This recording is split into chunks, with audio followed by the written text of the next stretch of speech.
You can either live your dreams or live your fears.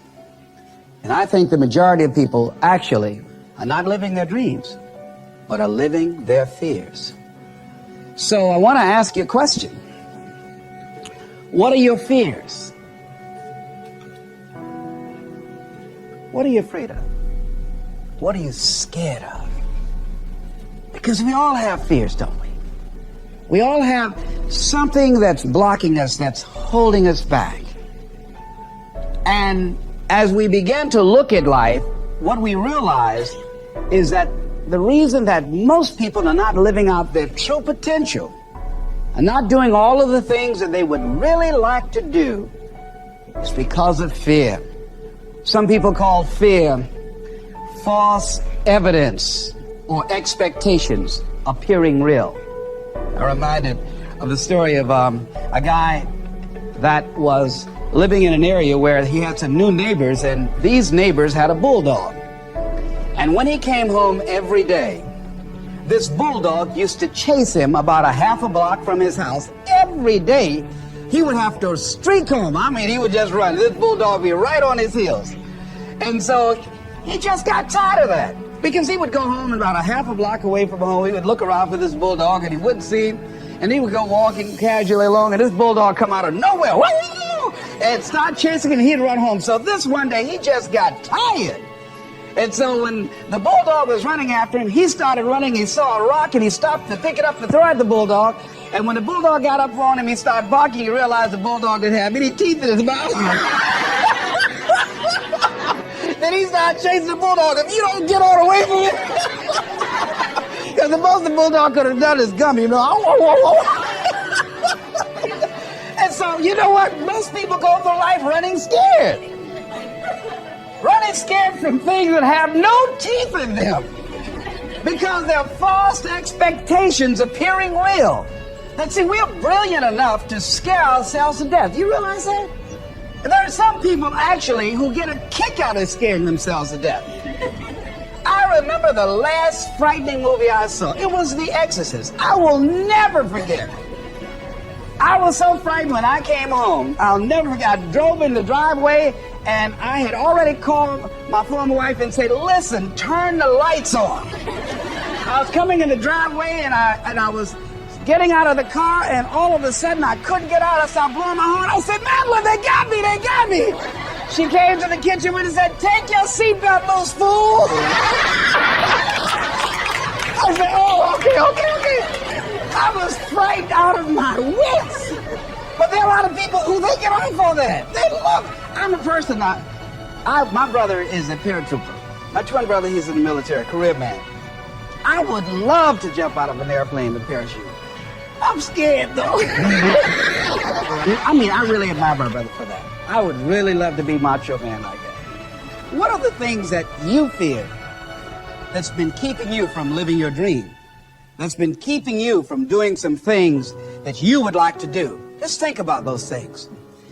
And how do we begin to handle that? Abraham Maslow said that life is about growth. And he said, you can either go back to your comfort zone, and there you won't find any growth, or you must be willing to go forward and face your fears again and again and again.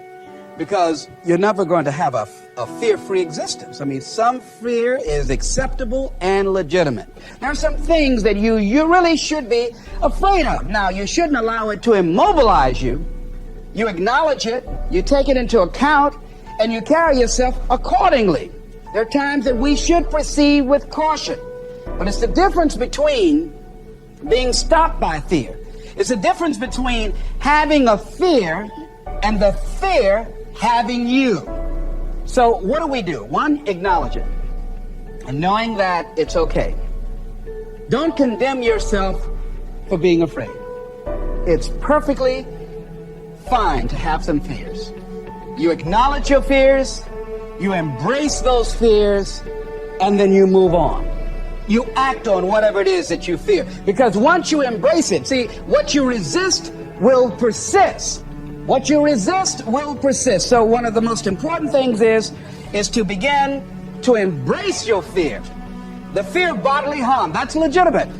when I was a disc jockey in Columbus, Ohio. You know, I was young, like 22, 23. Thought I was tough. And I was on the air. And Al Green, who was a great performer at that time and still is now singing gospel music, had a record. His first hit record was Back Up Train. So a guy came in the town and was impersonating Al Green. I happened to know Al Green because I'd already booked him. And so when I found out this guy was impersonating Al Green, I came on the air and did an editorial about it, and I exposed him. He was rather big fella, and so he had the word out that when I see this guy Les Brown, the disc jockey, I'm going to knock him in the mouth for having a big mouth. So I was driving down Main Street in Columbus, Ohio, had my son in the car, and I always have this little saying, hey, if anybody else put a threat out on me, I'm going to make them honor it. So I saw this guy in the street. So I pulled around. I said, excuse me, I'll be right back. Got out of the car. I said, hey, man, I heard you said that you were looking for me. I'm Les Brown. He said, you are? I said, yeah. I said, what is it? I'm the one that said that you were an imposter. I said, I want to know what you're going to do about it. He opened his coat and he had a gun there. I said, but whatever I said to hurt your feelings, I want you to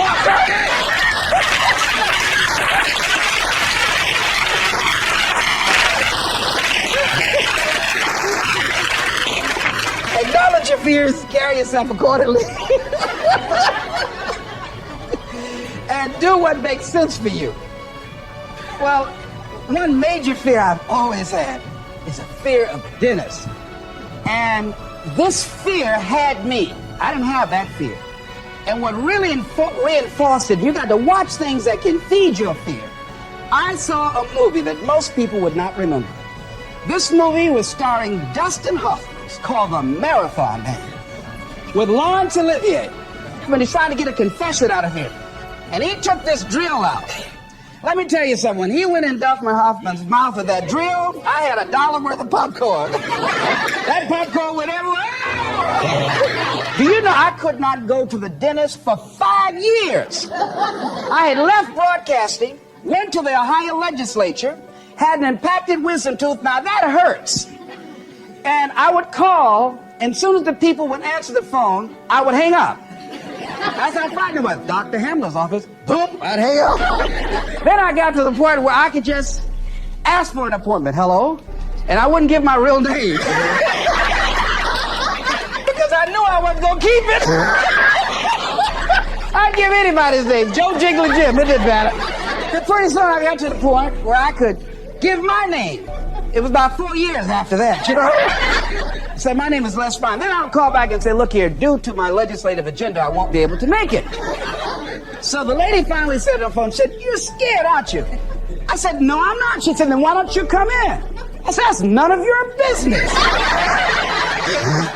She said, you're not coming in because you're scared. I wish you just would not waste our time. And she hung up. I said, you have no right to do that to people like me, you know? So finally, to make a long and short of it, I was hurting so bad, I said, wait a minute, I've got to do something.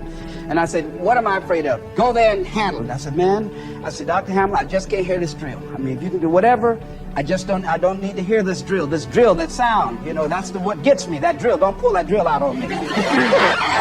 He said, just calm down. And it wasn't really bad as I thought it was. One of the things you find out that when you face your fears, it's not as bad as you think it is. And when people tell you, I just can't do it, I can't handle it, I mean, really, I can't handle it, what they're envisioning is that they're not going to be here. They're going to clock out like you're going to die. And guess what?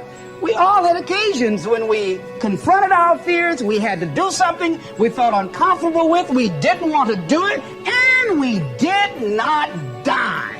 They didn't come take us and put us in a box somewhere. Am I right? So what we've got to begin to do, how do we handle that? What's the process? Because it's all up in here. One, I think, is imagine the worst case scenario. I just imagine that he went in my mouth and with this drill and that I just croaked out. Then I imagine, that's the worst case scenario. Then I had another technique I used. Visualize yourself being more than able and capable of handling it. And I used to have a tremendous inferiority complex about speaking before people that I felt who had more going for them than I did. Because I'm not college trained, I used to feel that college people were the most intelligent people on the planet. And there was nothing I had to say for them. And what will they listen to me for? That's the way I felt. And so I had to visualize myself speaking before them, speaking before various audiences that had more going for them than I did, and realize and appreciate my own value, and that I was a worthwhile person, even though I didn't have all going for me. I didn't have the money, I didn't have the education that they had. So part of the process is seeing yourself, being worthy, being capable, having what you need to make you a worthwhile person, and that you're more than able, and that you deserve to be listened to, or you deserve to have that dream and that passion and whatever it is that you see and envision there. You've got to see it in your mind's eye and know that you've got what it takes. Repeat after me, please. I must see in my mind's eye. See myself. Confronting my fears. Handling my fears. I'm more than able